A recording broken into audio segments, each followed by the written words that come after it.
복이라고 하는 것이 무엇일까요? 복이라고 하는 것이. 우리가 우리의 생각 속에 복이라고 하는 개념이 없는 건 아닌데 또 막상 그 복이 무엇일까라고 하다 보면 그게 또 간단하게 또 이게 정리가 되지도 않는 그런 것이 또 복이 아닐까 하는 생각을 해봅니다. 성경은 오늘 본문 같은 경우도 이제 복이 있다라고 말씀하시는데 대부분의 번역들이 복이라고 하는 말로 번역을 하고 있어요. 복이라고 하는 말로 번역을 하고 있는데 공동 번역은 행복이라고 하는 말로 번역을 하고 있습니다. 그러니까 복이 아닌 이제 행복이라고 하는 것으로. 근데 가만히 생각해 보면은 이 복이라고 하는 것은 행복에 빠진 것이 복일 수는 없을 것 같다라고 하는 생각이 들어요. 예를 들자면 우리가 예전에 참 뭐 많이 그 비유처럼 이야기하던 말이 있죠. 하우스, 그러니까 집은 살 수가 있지만 홈을 살 수는 없다. 홈을 살 수는 없다. 돈이 많아도. 그리고 또 뭐 많은 돈을 가지고 좋은 침대를 살 수는 있지만 그러나 좋은 잠을 살 수는 없다. 라고 하는 이제 그런 말들을 전에 한참 동안 했던 적이 있어요. 근데 가만히 생각해 보면 그런 것 같습니다. 저도 젊은 날, 제가 이제 워낙에 먹성이 좋아서 저는 그냥 앉은 자리에서 짜장면 곱빼기하고 짬뽕 곱빼기 두 개를 한꺼번에 먹어도 그게 뭐 그게 크게 배부르지가 않아요. 근데 그때 어쩌다가 한번, 정말 어쩌다가 한번 짬뽕만 한 그릇 먹는 게 아니라 짜장면까지 한 그릇, 두 그릇을 먹을 수 있는 기회가 생겼을 때, 그것도 곱빼기로 먹을 기회가 생겼을 때 얼마나 행복한지 몰라요. 그런데 지금 사실 뭐 언제든지 먹고 싶으면 이제는 짬뽕 곱빼기, 짜장 곱빼기를 사서 먹을 수 있을 만한 그러한 형편이 되지 않습니까? 뭐 그 정도는. 그런데 그게 주는 기쁨이라고 하는 게 예전 같은 그런 기쁨은 없어요. 그러니까 참 입이 달고 할 때는 그냥 뭘 줘도 맛있고 했었던 그때의 그 행복이라고 하는 것이 오히려 조금 더 그때보다 좋아진 상태, 여유가 있는 상태에서 누리는 그런 것하고는 좀 많이 다른 것 같다라고 하는 생각을 해봅니다. 제가 이제 대략 보니까 1980년대쯤 해서 우리가 일본하고 1인당 GDP 차이가 한 6배 정도 났던 것 같아요. 그때 당시 우리는 2,000달러가, 소득 2,000달러가 안 됐습니다. 근데 지금은 뭐 3만 달러가 넘는 그런 상황 아닙니까? 그러니까 제가 조금 전에 말씀드린 건 한 1980년 무렵에 그때를 이야기하는 거고, 지금 이제 2025년을 살아가는 지금쯤의 어떤 그 모습이라고 하는 것이 과연 그때보다 우리가 더 행복할까라고 하는 것은 좀 생각해 볼 여지가 있는 것 같습니다. 그때가 어떤 면에서도 행복한, 그러니까 물질이라거나 뭐 필요한 충족되어진 것들이 있다고 해서 사람이 꼭 행복한 것은 아니다라고 하는 그러한 측면에서 우리가 한번 생각해 볼 수 있을 것 같아요. 그렇다고 결핍되어 있는 것들이 행복의 조건은 절대 되지는 않습니다. 그러나 뭐 풍족하고 넉넉하다고만 해서 행복인가라고 하는 건 다른 것이라는 것이죠. 오늘 본문은 우리에게 어떻게 말씀하고 있는지, 주님은 우리 가운데 어떻게 말씀하고 있는지, 주님의 행복론에 대해서 오늘 본문의 말씀을 통해서 한번 듣기를 원합니다. 17절, 예수께서 그들과 함께 내려오사 평지에 서시니 그 제자의 많은 무리와 예수의 말씀을 듣고 병 고침을 받으려고 유대 사방과 에루살렘과 두로와 시돈의 해안으로부터 온 많은 백성도 있더라 라고 말씀하고 있어요. 우리 17절 그 초반부에 보게 되면은 그들과 함께 내려오사 평지에 서셨다라고 말씀하고 있는데 이 뒤로 이어지는 말씀이 마태복음 5장에 나오는 말씀, 그 산상수훈이라고 우리가 이야기를 하지요.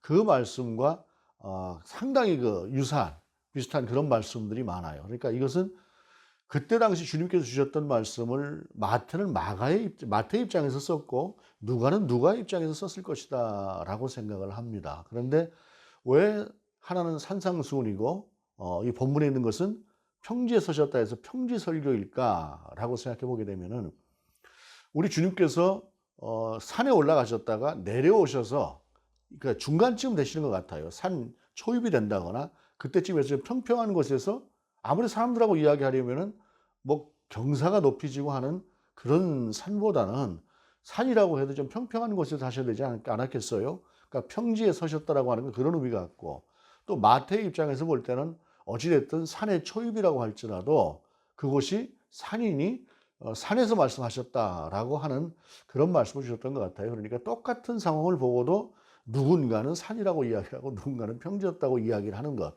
이것이 우리가 사람 살아가는 세상의 다양성이라고 하는 것입니다. 그렇기 때문에 우리가 무엇을 볼 때에도 내가 보는 것, 내가 말하는 것이 절대적인 것은 아니다. 상대하고 이야기를 하다 보면 아, 그래서 귀하는 평지라고 쓰셨군요. 아, 그래서 귀하는 산이라고 쓰셨군요. 라고 이렇게 이야기가 될 수 있는 부분들이라는 것입니다. 그런데 보니까 뭐 제자의 많은 무리와 예수의 말씀도 듣고 병고침을 받으려고 유대 사방과 예루살렘과 두로와 시돈의 해안으로부터 온 많은 백성도 있더라라고 말씀하고 있어요. 그러니까 유대 사방과 예루살렘이라고 하는 것은 아마 주님이 계시는 곳에서 멀지 않은 곳에서 왔던 것 같고, 그다음에 시돈의 해안으로부터 온 많은 백성도 있었다라고 하는 것은 저 위쪽 북쪽에서 많은 사람들이 내려왔었다라고 하는 것을 볼 수가 있는 말씀입니다. 그러니까 주님이 계시는 곳에서 이 유대와 예루살렘이라고 하는 것은 남쪽에 속한 쪽이고 두로와 시도는 저 북쪽에 있는 곳인데 사방 곳곳에서 예수님을 향해서 사람들이 몰려왔다라는 것이에요. 무엇 때문에 몰려왔습니까? 예수님의 말씀도 듣고 병고침을 받으려고 왔다는 것이죠. 들어보니까 아, 이거 예수라고 하는 분이 있는데 그분이 어떻게 그렇게 말씀이 좋은지 모르겠다 하는 소문들이 나니까 그 말씀을 들으려고 왔고, 또 많은 사람들이 병을 고치려고 주님께로 나와왔다라고 이야기를 해요. 근데 여러분, 이게 이제 사람들이 가지고 있는 이 결핍입니다. 하나는 영적인 결핍이라고 한다면 하나는 육적인 결핍이죠. 그런데 이 육적인 결핍이라고 하는 것이 꼭 젊음은 없다? 아닌 것 같습니다. 예를 들자면은 전에 이제 한참 그 신유의 은사가 있다라고 하는 그 부흥 강사들이 이제 뭐 아픈 곳에 손을 대고 이제 치유하면은 치유가 된다고 하는 이제 그러한 소문들이 많은 분들이 가끔 있었어요. 그러면 이제 그분들이 그 한참 그 설교를 하고 하다가 뭐 갑자기 이제 하나님께서 이제 이런 마음을 주셨다라고 이야기를 하면서 아픈 데가 있는 사람들을 손들어 오라 그래요. 그러면은 남녀노소를 가리지 않고 거의 대부분이 아픈 데가 있다고 이야기를 합니다. 젊은 사람조차도 어디가 안 좋다, 어디가 안 좋다 하는 것들이 한두 군데는 있어요.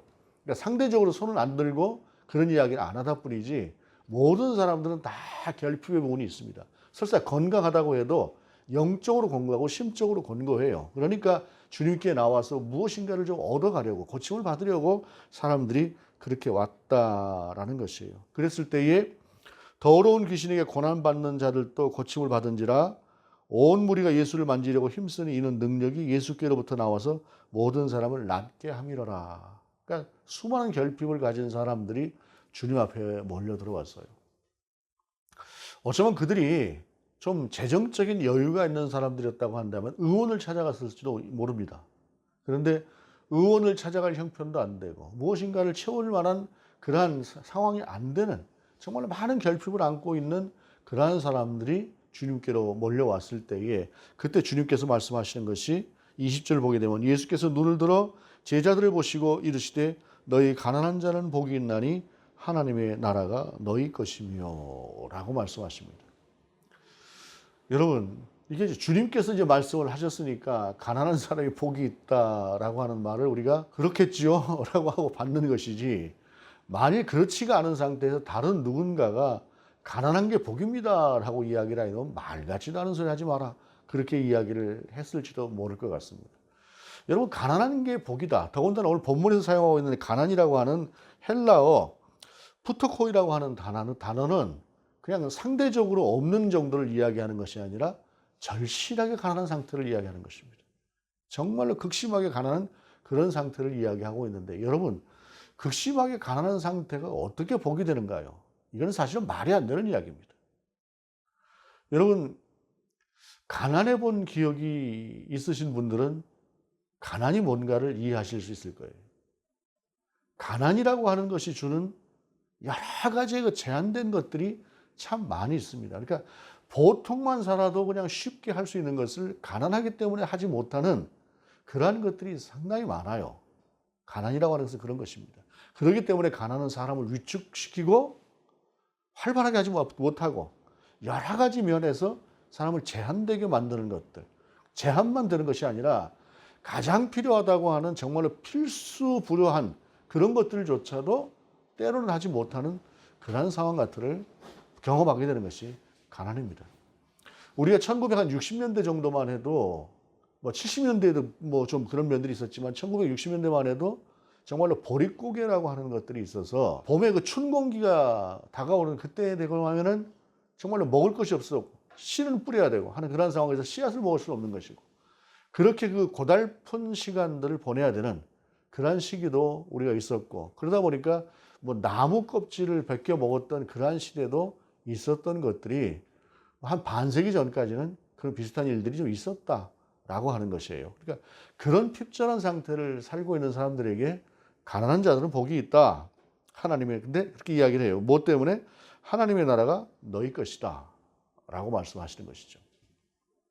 근데 여기서 이제 너희 것입니다라고 하는 이 말이 가난한 자에게는 하나님의 나라가 무조건적이다라고 하는 것이 아니라 이것은 하나의 기회의 측면에서 이야기를 하고 있는 것입니다. 가난한 사람에게 어떤 기회? 하나님의 나라를 소유할 수 있는 기회가 훨씬 더 크다라는 것입니다. 이것은 반대로 부자에게 그런 것들이 없다라고 하는 말이 되겠죠. 누가복음 18장을 보게 되면 이런 말씀이 있어요. 18장 24절에 예수께서 그를 보시고 이르시되 재물이 있는 자는 하나님의 나라에 들어가기가 얼마나 어려운지 낙타가 바늘기로 들어가는 것이 부자가 하나님의 나라에 들어가는 것보다 쉬우니라 하시니 이 말씀이 무엇이냐면은 그러니까 당시에 벼슬아침이어서 상당히 부자였던 사람 그 사람이 영생에 대한 질문을 안고 주님께로 나왔어요. 가서 질문을 합니다. 얼마나 경건한 질문입니까? 그 경건한 질문을 하고 있는 그 사람에게 주님께서 하신 말씀이 너의 것들을 팔아서 너의 것을 다 팔아서 이웃에게 나눠주고 너는 나를 따라와라 라고 이야기를 해요. 여러분 가난한 사람에게 너 가진 거 다 내려놓고 나를 따라와라 그러면 원래 가진 게 없으니까 그냥 툴툴 털고 일어나면 돼요. 자기 몸만 따라가면 돼요.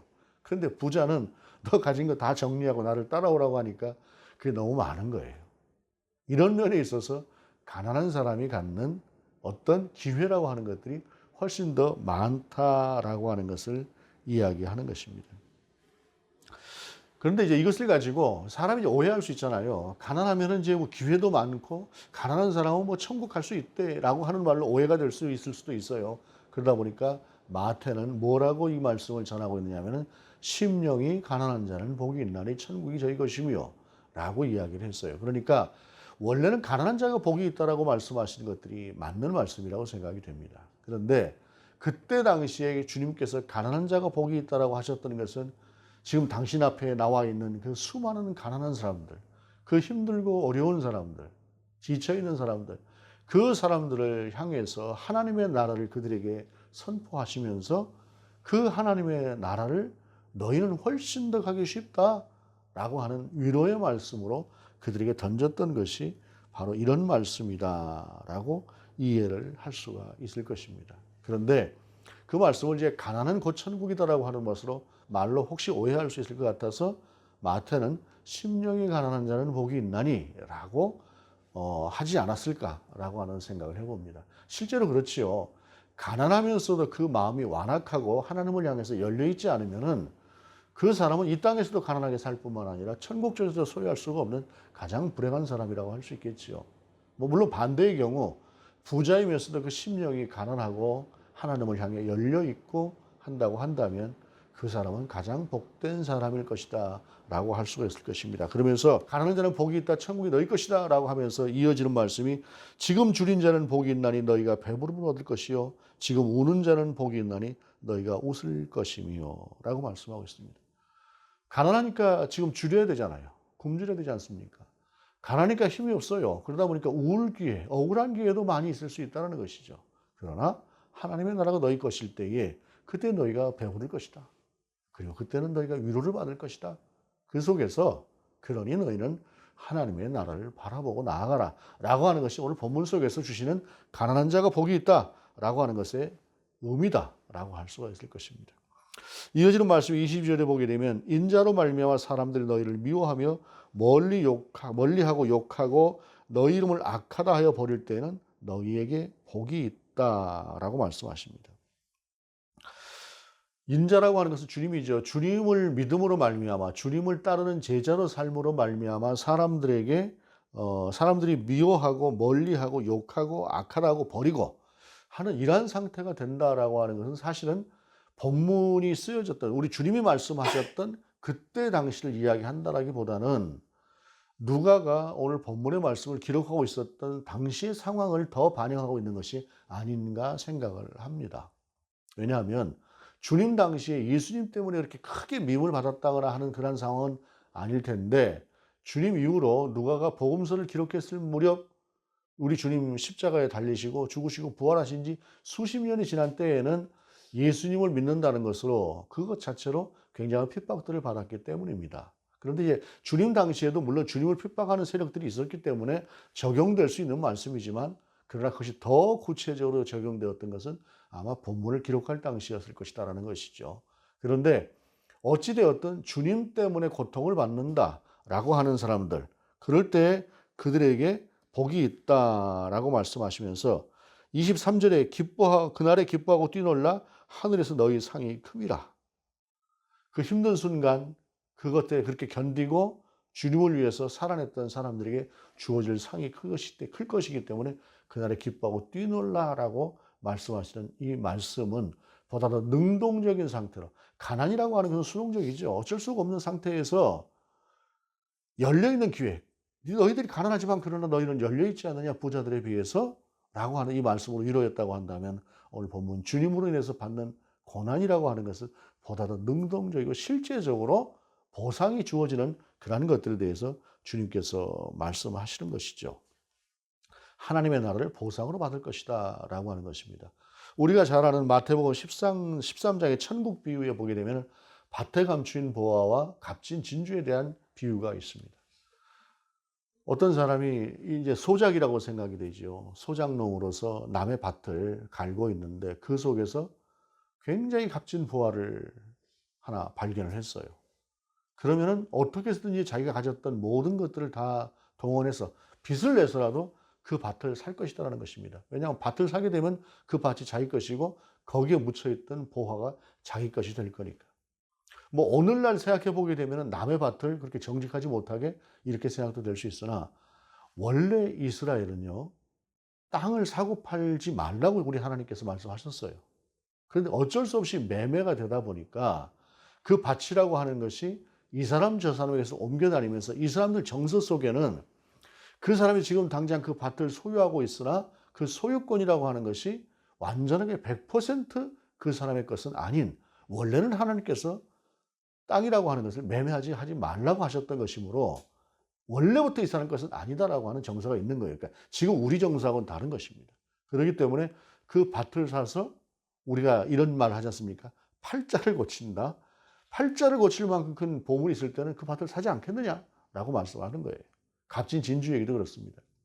누군가에게 진주라고 하는 것은 허영같이 보일 수도 있으나 그 진주가 정말로 갖고 싶은 누군가에게는 정말로 세계 곳곳을 돌아다니면서라도 그 귀한 것을 찾고 싶어 할 만한 그러한 가격이라고 하는 것이 아니라 가치를 이야기하는 것이에요. 앞에 것이 가격이라고 한다면 뒤에 것은 가치죠. 가격과 가치가 있는 그러한 것들에 대해서 어찌 보면 올인을 하는 그러고 있는 모습들처럼 하나님의 나라를 바라보는 너희에게 있어서는 바로 그와 같은 것들이 되어야 한다는 것입니다. 그래서 가난도 너희가 지금 받고 있는 고난도 역설적이지만 그것이 복이다라는 것입니다. 왜? 그것을 통해서 너희가 하나님의 나라를 받을 수 있기 때문에 그렇다라고 하는 것입니다. 그런데 이제 보게 되면 우리 주님께서 부자에 대해서 왜 그런 말씀을 하셨던 것일까라고 하는 것들을 보게 되면 부자에 대해서는 성경이 가지고 있는 상당히 그 부정적인 면들이 꽤 많이 있습니다. 부자가 하나님의 나라에 들어가는 것이 낙타가 바늘귀에 들어가는 것보다 어렵다라고 하는 말씀도 있을 뿐만 아니라 이 나사로와 부자의 이야기를 보게 되면 또 그와 같은 모습들이 이해가 되는 면들이 없지 않아 있습니다. 그러면서 이어지는 말씀이 23절에 그들의 조상들이 선지자들에게 이와 같이 하였느니라 라고 말씀하고 있는 것이, 이 말씀은 22절에 있는 상황, 인자로 말미암아 사람들이 너에게 미워하고 고난을 받았던 그 상황이라고 하는 것을 받는 것이 23절에 이 그들의 조상들이 선지자들에게 이와 같이 하였느니라 라고 하는 말씀인데, 이것은 이스라엘이 조상 대대로부터 가지고 왔었던 선지자들이 받았던 그 핍박이라고 하는 것들을 이야기를 하면서 하나님의 말씀을 제대로 전했던 사람들이 받았던 고통과 고난을 너희도 제대로 하기 때문에 받을 것이다 라고 하는 것을 말씀하시는 것이에요. 특별히 이 말씀은 마태복음 23장에서 이제 주님께서 이런 말씀하셨던 적이 있는데 마태복음 23장 37절에 에루살렘아 에루살렘아 선지자들을 죽이고 내게 파송된 자들을 돌로 치는 자여 암탉이 그 새끼를 날개 아래에 모음같이 내가 내 자녀를 모으려 한 일이 몇 번이더냐 그러나 너희가 원하지 아니하였도다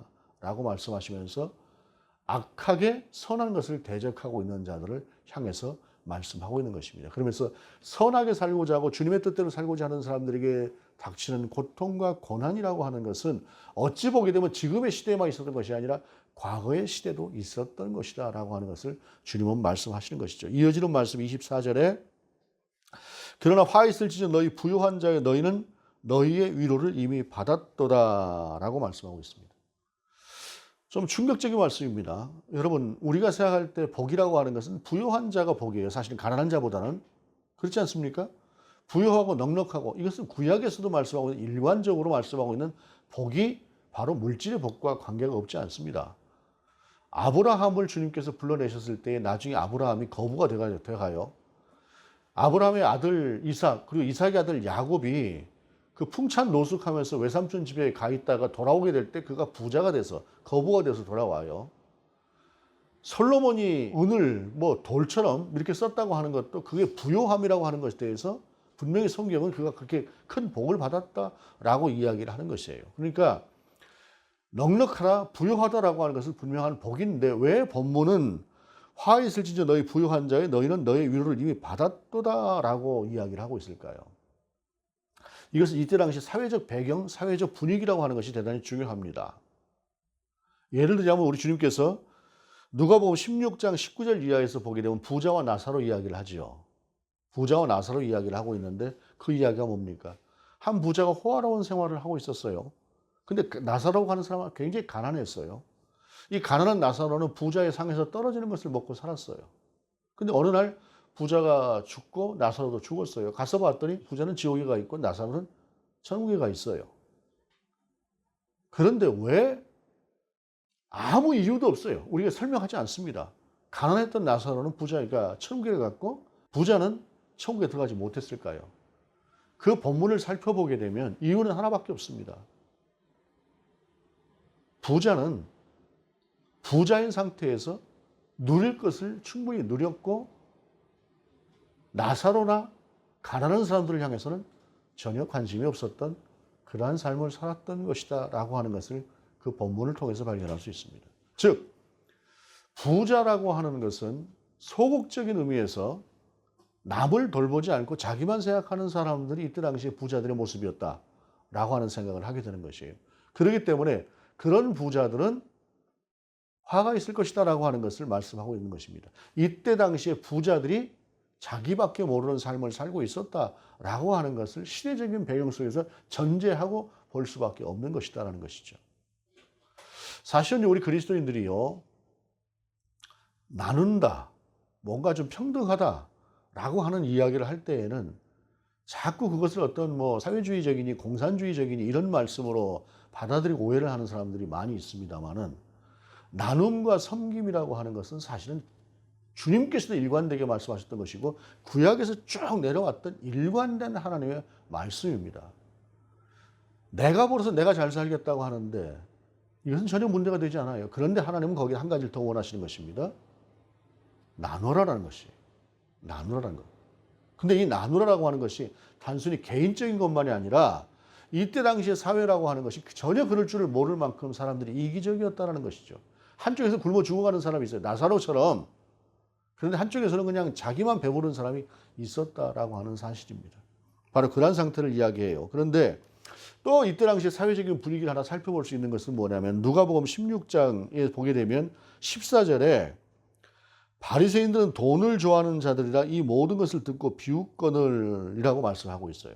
이게 무슨 말씀이냐면은 우리 주님께서 재물과 하나님의 나라를 겸하여 섬길 수 없다라고 주님께서 말씀하셨어요. 근데 그 말씀을 들었던 바리새인들이 하나님의 나라와 재물을 겸하여 섬길 수 없다는데 나는 어떨까라고 생각해 보는 것이 아니라 돈이라고 하는 것을 봤어야 알지. 돈이 얼마나 중요한 것인데 좋은 것인데 라고 하면서 바리새인들이 웃어버렸다는 것입니다. 속으로 비웃었다는 것입니다. 근데 이 바리새인들은 누굽니까? 하나님의 나라를 제대로 살자고 분리되어져 나온 사람들이라고 하는 것이 이 바리새인들이었어요. 그런데 그렇게 하나님의 나라를 분리돼서까지도 하나님의 나라를 제대로 살아보자, 율법을 제대로 지켜보자 라고 했던 사람들의 생각 속에 재물과 하나님의 나라를 겸하게 섬길 수 없다는 그 주님의 말씀을 듣고 비웃었다는 말입니다. 이게 그때 당시 사회적인 분위기였다는 것이죠. 그렇기 때문에 주님께서는 부유한 자들에게 화가 있을 것이다 라고 말씀을 하셨다는 것입니다. 그러므로 이 말씀은 이때 당시의 사회적인 분위기라고 하는 것이 얼마나 이기적이었는가, 특별히 부자들의 삶이라고 하는 것이 얼마나 이기적이었는가라고 하는 것을 돌아보게 하는 것입니다. 여러분, 넉넉한 부자로 살면서 넉넉하게 주변을 나누어 주고 살고 한다고 한다면 세상에 이보다 더 큰 그런 복이 어디 있겠습니까?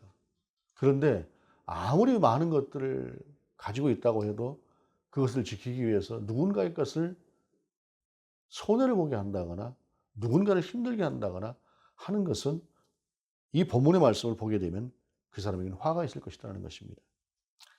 이 24절 말씀, 그러나 화 있을지저 너희 부유한 자여 너희는 너희의 위로를 이미 받았도다 이라고 하는 이 말씀은 부자와 나사로의 이야기에서 부자에게 주님께서 말씀하셨던 너는 살아있을 때 좋은 것을 이미 받았다라고 하는 말씀과 똑같이 이어지는 말씀입니다. 이것은 이때 당시의 사회적인 상황을 우리에게 보여주는 것이라는 것입니다. 그러면서 화 있을지저 너희 지금 배부른 자여 너희는 주리리로다. 화 있을지저 지금 너희 지금 웃는 자여 너희가 애통하며 울리로다라고 말씀을 하고 있는 것입니다. 그러면서 우리는 이 말씀을 통해서 복이라고 하는 것이 과연 어떤 것인가라고 하는 것들을 정리할 수 있기를 바랍니다.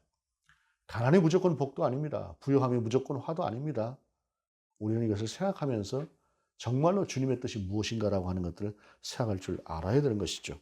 26절입니다. 모든 사람이 너희를 칭찬하면 화가 있도다. 그들의 조상들이 거짓 선지자들에게 이와 같이 하였느니라. 모든 사람들이 나를 칭찬한다고 하는 건 이야기는 무엇일까요? 에레미야와 하나냐의 대화를 통해서 들어볼 수가 있을 것 같습니다. 에레미야는 하나님의 말씀을 분명히 듣고 하나님이 말씀하신 대로 가서 선포를 했습니다. 예루살렘은 멸망할 것이다. 너희의 죄악 때문에. 사람들이 그 이야기를 듣고 있었습니다. 하나냐가 그 사람도 선지자죠. 나와서 이야기합니다. 무슨 소리냐? 하나님께서 이 땅을 회복하실 것이다. 여러분 어떤 말이 예루살렘에 살고 있었던 사람들에게 더 듣기 좋았던 말일까요? 망한다는 사람의 말일까요? 아니면 우리가 회복될 것이다라고 하는 사람의 말일까요? 하나님의 말이었을 것입니다. 그도 분명한 논리가 있었겠죠. 나름대로의. 그러나 직접 하나님의 말씀을 들었던 에레미야와는 다른 것이죠. 사람에게 듣기 좋은 말, 사람들이 좋아하는 말, 이런 것들을 하는 그 입에 화가 있을 것이다 라고 하는 것을 이야기하는 것입니다. 때로는 듣기 싫어도 하나님의 말씀에게 전할 수 있는 그 전함이 우리 가운데 있어야 될 것이다 라고 하는 것입니다. 말씀을 정리하면서 저에게 떠오르는 한 단어가 있었습니다. 안빈낙도다라고 하는 말입니다. 안빈낙도.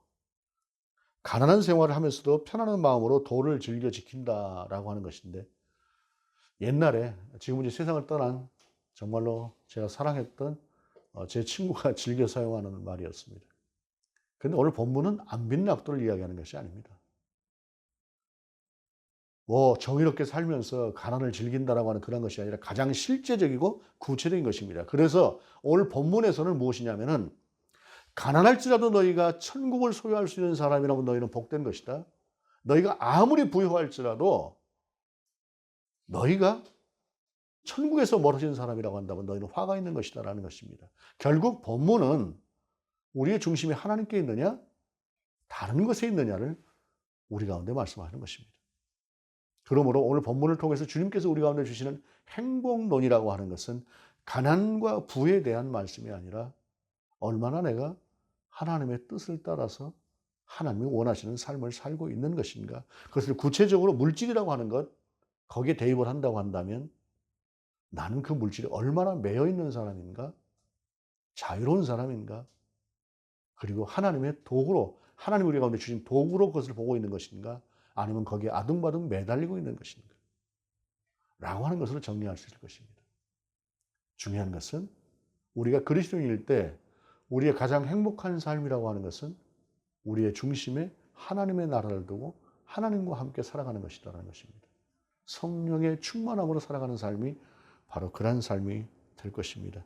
그 나라를 살아가면서 주님과 함께 살아가는 그 삶의 기쁨을 누릴 수 있는 그러한 삶이 가장 행복한 삶이다라는 것을 기억하시면서 극단적인 어느 한쪽으로 우리 주님께서 말씀하셨으나 한편으로 우리의 사회도 돌아보고 우리의 상황도 돌아보고 나는 어떤 삶인가 하는 것도 돌아보면서 저와 여러분이 가장 행복한 삶을 추구하며 서로 격려하며 그렇게 나아가는 우리 모두가 될 수 있기를 원합니다. 부디 원하는 것은 세상의 삶에 휩쓸려가는 그러한 삶이 아니라 우리 하나님을 바라보고 나아가는 삶, 그것을 행복의 기초로 기준으로 삼을 수 있는 그러한 믿음의 사람들이 될 수 있기를 원합니다. 기도하시겠습니다. 주님, 우리가 주님이 원하시는 행복을 누릴 수 있는 그것이 진정한 행복임을 깨달을 수 있는 그러한 믿음의 사람들, 성령에 충만한 사람들 되게 하여 주옵소서. 예수 그리스도의 이름으로 기도드립니다. 아멘.